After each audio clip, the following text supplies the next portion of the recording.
Gruppe A steht jetzt, wie gesagt, zusammen.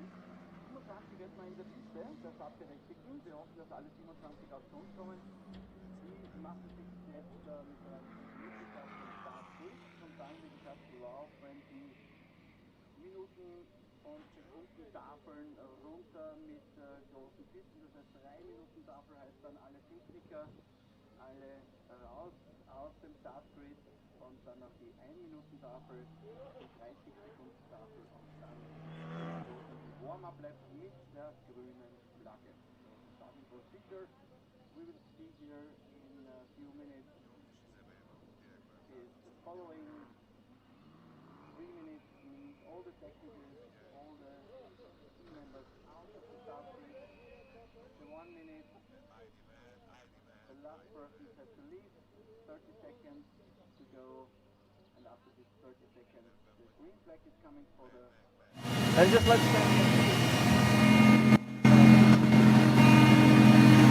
So... Hello and welcome, ladies and gentlemen. You are joining me here on the grid at Salzburgring for race number 3 of the Formula 4 Central European Zone. This is the last of the qualifying race where drivers are split into groups from which they are qualifying to the weekend's finale. And we are here in the middle of the front row of the grid, of course, with the driver that came in here as a championship leader, David Walther. He was actually starting from pole yesterday, but couldn't quite hold on to that position, and still ended up on the podium. But he's going to be hoping for better luck this time and also be better defensive. Right alongside him, we have got last year's championship runner-up, Max Karhan, who was also fighting for a race victory earlier on with his teammate Elia Weiss in the second race earlier. But his teammate was really aggressive. Maybe, let's see if we can get a quick word with Max. Is it okay? Yeah. Max, you had a beautiful fight with your teammate Elia Weiss earlier on, who then came out on top. This time, Elia's not racing. You are racing David Walther. What are you hoping for? We saved the tires for this race, so I'm hoping for a lot. I'm hoping for a win, obviously, here. It's not only Walther here, it's also my other teammate Borenstein and Simon Rechermacher behind me. It's gonna be a nice race, but I'm going for the race win, definitely. Okay, enjoy this one, and we wish you best of luck. We've got, of course, other quick drivers right behind me, Borenstein from the Czech Republic and Simon Rechermacher sharing row number 2. Behind them, Arkas Shilku and Ella Hakkinen in 6th. You could see that McLaren colours again on the starting grid on row number 3. So everybody is getting ready, everything's getting set up. Let's go and enjoy race number 3 that will finally decide who is going to be in the weekend's finale, who not.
Position and 3-4 final at the FIA World Championship. Achieved the best P2 overall at the FIA Academy Trophy and won that Danish Motorsport Challenge in 21. In 23 he became a World Cup champion and he debuted here in the Formula 4 in 25, that is last year. He's born 28 and he did racing since 2014. That means with 6 years.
Car.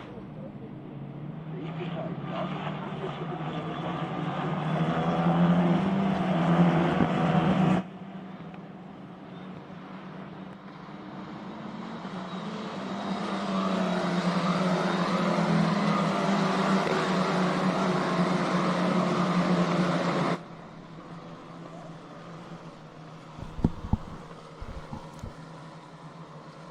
And so we are back from the grid, and as you can see, it is more than just one formation lap, simply because there were issues on the run up to the first chicane here. Now the track looks actually much cleaner than a couple of moments back, because after the Croatian Championships race, where one of the cars had a spectacular engine blow up, of course the track surface needed to be treated, and that means that the track was half slippery, half dusty.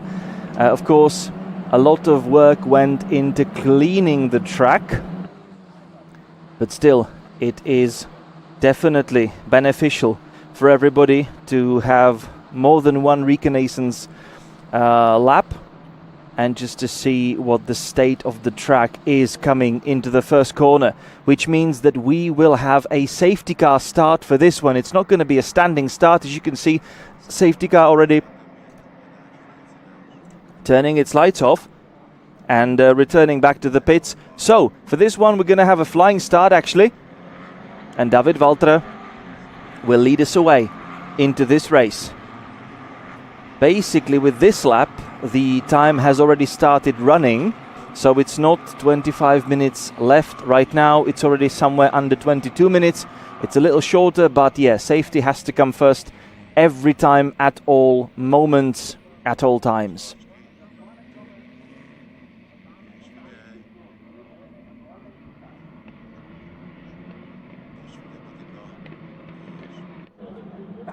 And there's your race leader, David Walther, already going up to speed.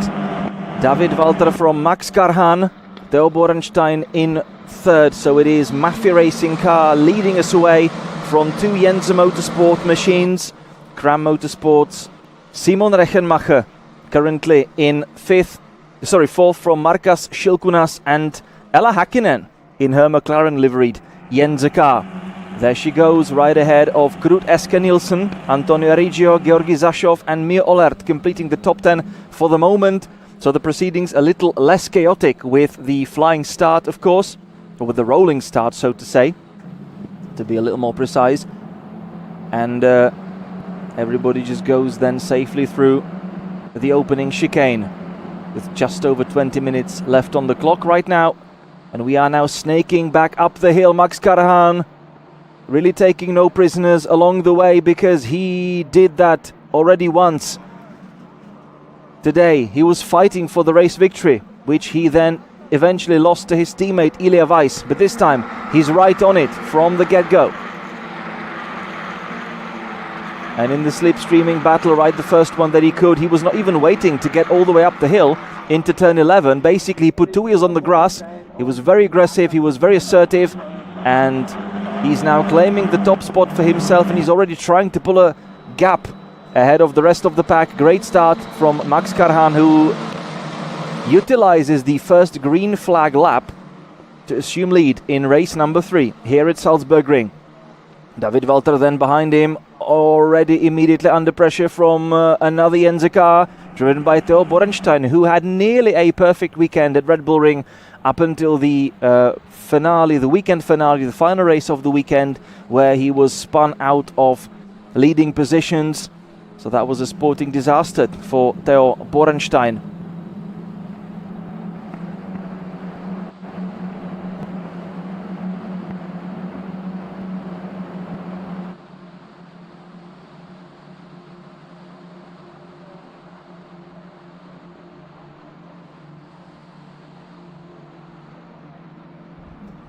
And Theo Borenstein already making a move similar to what his teammate did one lap ago. David Walther, he also saw his positions to be taken away in the race yesterday, where he also started from pole but was beaten by Elia Weiss. This time it's still Borenstein coming all the way around the outside. Now they are both in the S's corners. It's amazing how they can still keep side by side next to one another. That's very close indeed. And somehow they still manage to stay on the tarmac. Beautiful work for both of the drivers. But, of course, that puts Theo Borenstein out of position, which means that Simon Rechenmacher can go through. Also, Markas Šilkunas tries to have something for himself. David Walther, therefore, a little bit away from the pressure for now. But look how the cars are bouncing. They do not really like the high curbs and the bouncy surface, bumpy surface of the track here. Ella Häkkinen now, she's already shaken off the pressure from Nielsen and now putting pressure on Šilkunas in the fight for fifth. This is a big group now, David Walther. Ooh, and we've got one of the cars in the gravel. That is car number 75 in trouble, and that would be Michalina Sabaj, the Polish driver who had to run through the runoff area, losing a lot of ground in the process and of course dropping all the way down to the back of the field, which is now putting her into a worse position to qualify herself into the overall finale. Further fights. Theo Borenstein seems to have shaken off all the attempts from the guys behind, but he's still just ahead of them, while losing touch with David Walther. Crucially, he needs to get back in touch with the Danish driver so that he's able to recommence the fight for second, just as Ella Häkkinen comes under pressure from Nielsen. Knut Eske Nielsen trying to make a move round the outside, but Ella Häkkinen being braver under braking and keeps sixth in the process. Max Karhan away from everybody else. So far, he's just decided to learn from the second race earlier on, where he was still under pressure from his teammate Elia Weiss. This time took the lead and ran away with it.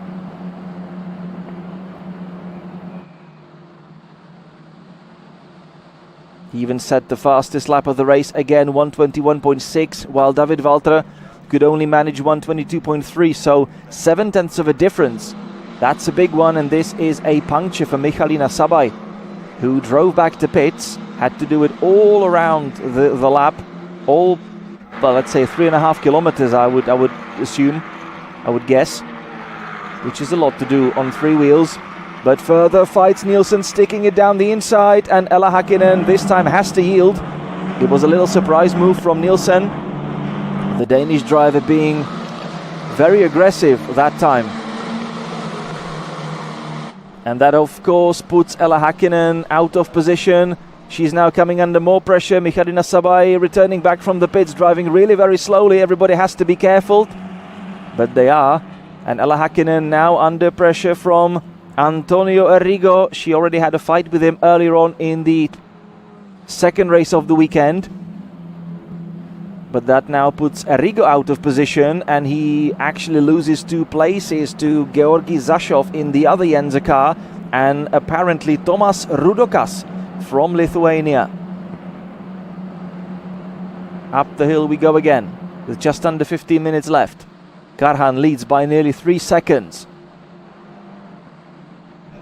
David Walther tries to escape as well, but can't quite do so, and he's again coming under pressure from Theo Borenstein. Borenstein having a look around the outside. That's not an easy line to overtake through, but we've already seen a couple of moves through there this weekend. Markas Šilkunas right behind. No, that's not Šilkunas. There's actually Simon Rechenmacher. Then it is Markas Šilkunas behind them. Another driver from Lithuania. This country having a strong presence in the top 10 in this race.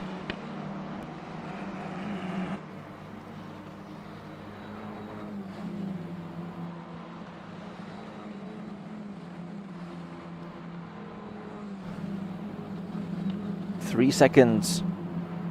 That's what Max Karhan has over his opposition. Today he's driving absolutely perfectly. And this is Ella Häkkinen under pressure from Zasov. She's now in 7th, but Zasov is trying to start and pull out and make a move. He's going to have to do it around the longer line. Ella's trying to defend as best as she can, and she's putting Zasov back behind herself. He's still enjoying Slipstream now, coming into 11. That's not the greatest corner where you could have someone right next to you. It's actually pretty dangerous, and we had a couple of big crashes there on the practice day on Friday, with some drivers even needing medical help and medical checks. Barriers having to be repaired a couple of times.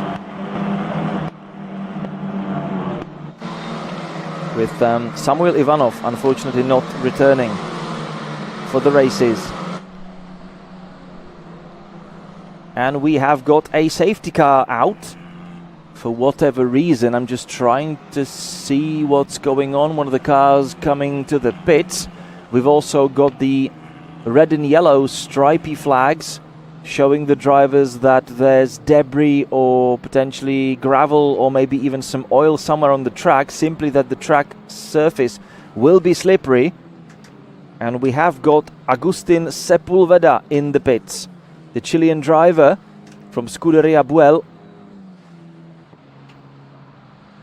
It's amazing how in the Central European Championship we have always enjoyed quite strong presence from South America. We've also got an Argentinian on the grid, not in this race. Okay, so the nose cone changed and Sepulveda returns back to the track, but of course he will drop all the way to the back. We've just ticked over to the second half of the race. Safety car is of course going to eliminate all the gap that Max Karhan has managed to pull. He just needs to hope that he's not taken away too much out of his tires as he was doing so, because he was really putting in nice laps.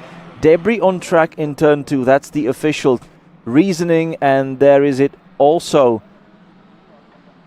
Beautiful souvenirs for one of the track marshals. 2 front wings. You don't get that every day.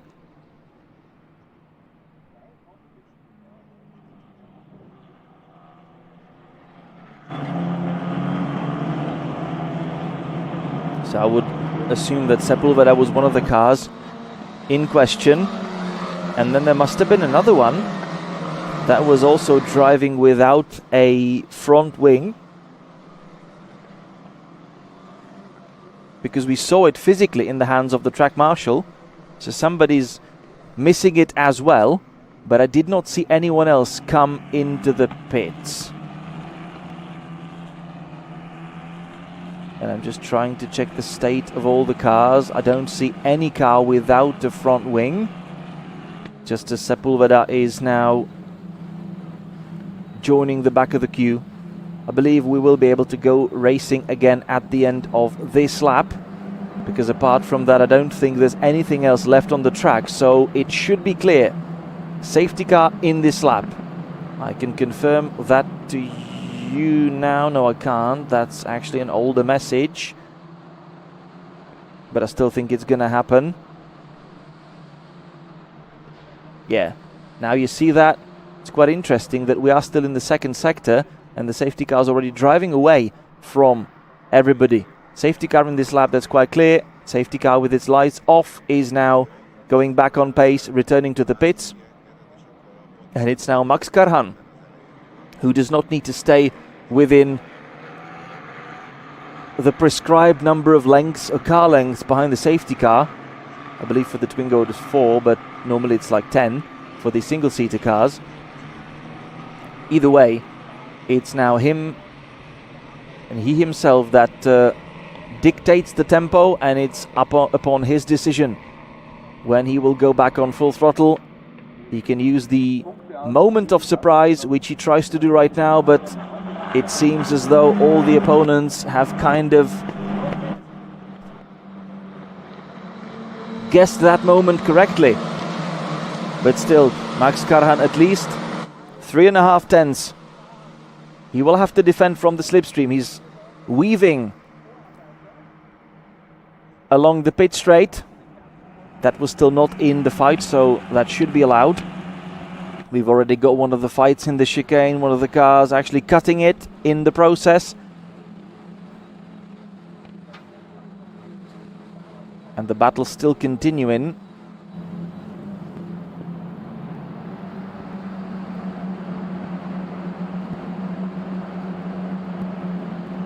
I would assume that could have been Sebastian Frigolet in question.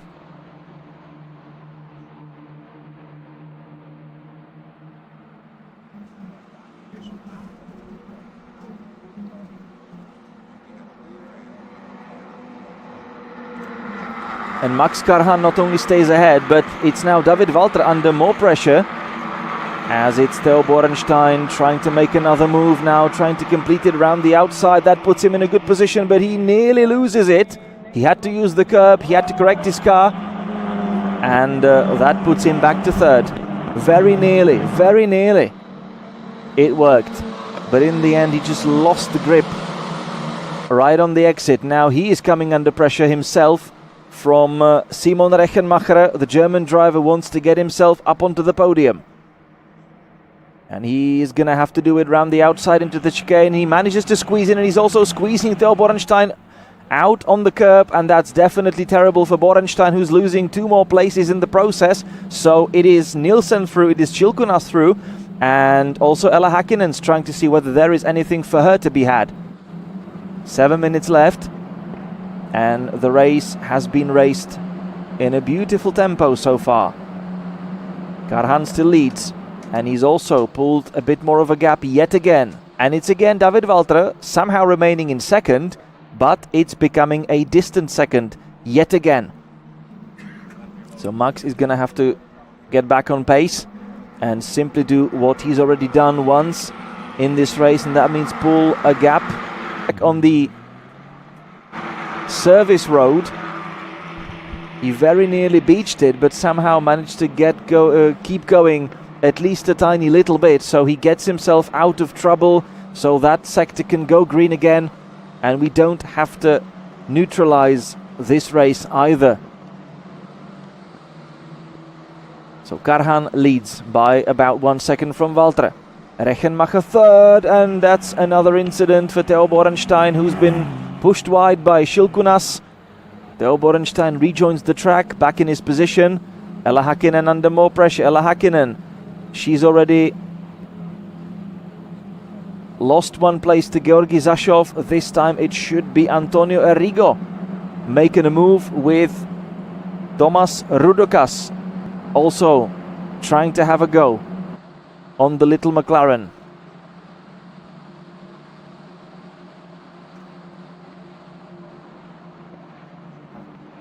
And there's again the incident for Bennett Gaspar.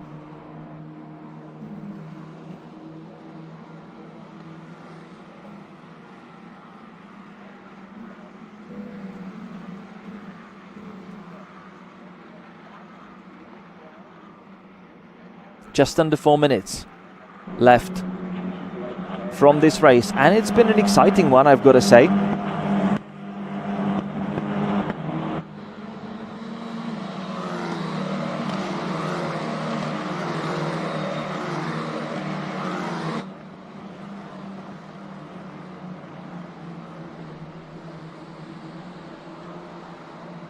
With all points counted together so far, it is Elia Weiss leading the standings at 111 points. But of course, he's already done 2 races this weekend, unlike, for example, David Walther or Max Karhan.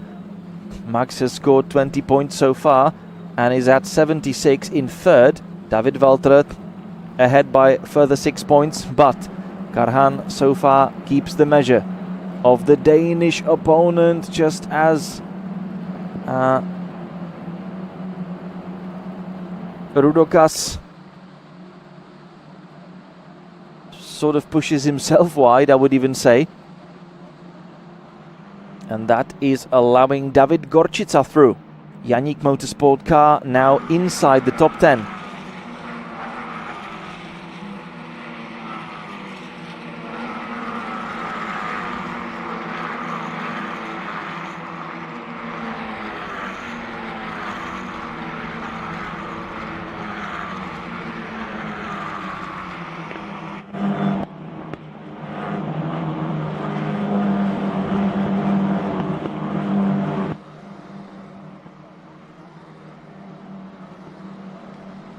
honestly, this is a really difficult track to race on. One, there are, well, the overtaking opportunities that you have here are not the sort of usual ones and the easiest ones to exploit. And second, the slipstream at this track is absolute key. So that also changes the approach that you need to get it. It's slightly different from regular tracks like Red Bull Ring or like Slovakia Ring would be, because the draft up this straight does a lot. But look at this. This is the fight for second. David Walther coming under pressure from Rechenmacher. I think now that he's already been making quite a lot of direction changes and he was already in the fight. But still, Rechenmacher is now finding a way past. But then ended up on the outside of turn number 11.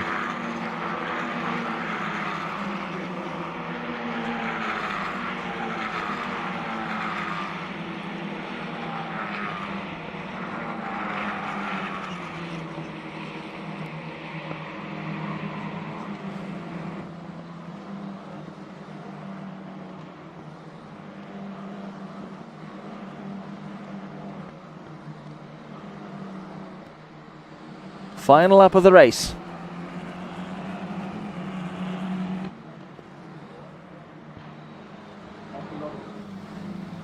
With Max Karhan so far having a clear measure of the rest of the pack. And he's not even coming under pressure because David Walther still has to watch out in his rearview mirrors rather than looking ahead. There is your race leader, but David Walther coming under more pressure. Let's take a look at the battle for second, because Simon Rechenmacher is now side by side with the Danish driver.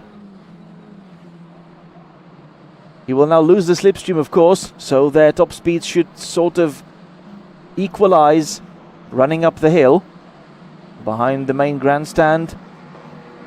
Now David Walther still holds on to second.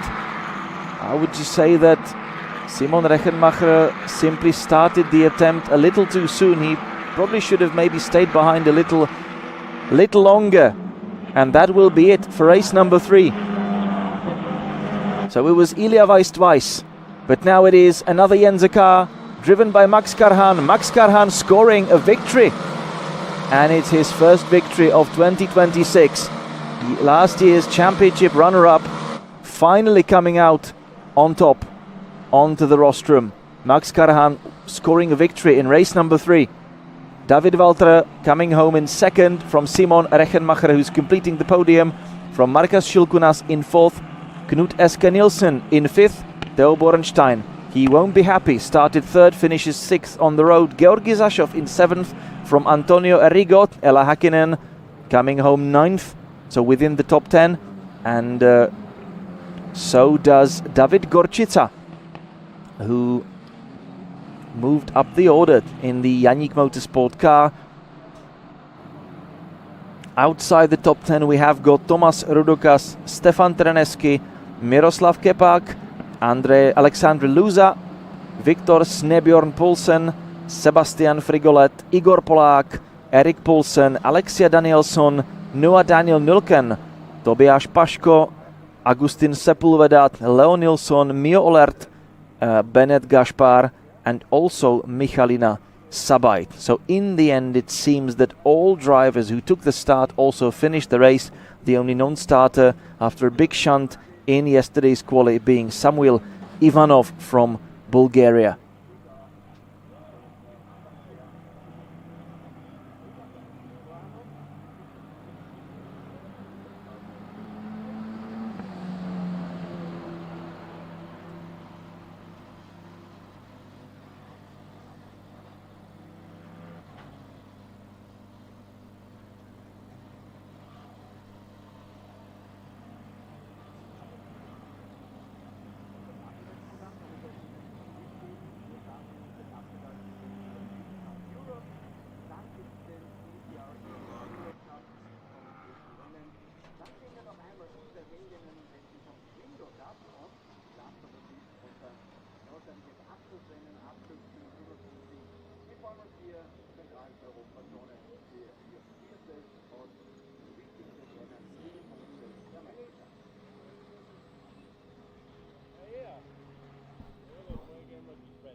So, just checking the information on the race control board, the messaging board. Cars number 3, 26 and 31 called to stewards scrutineering, and that would be 3rd, 4th and 5th placed drivers Simon Rechenmacher, Markus Schilkunas and Knut Eske Nielsen. They have to report to the stewards for scrutineering.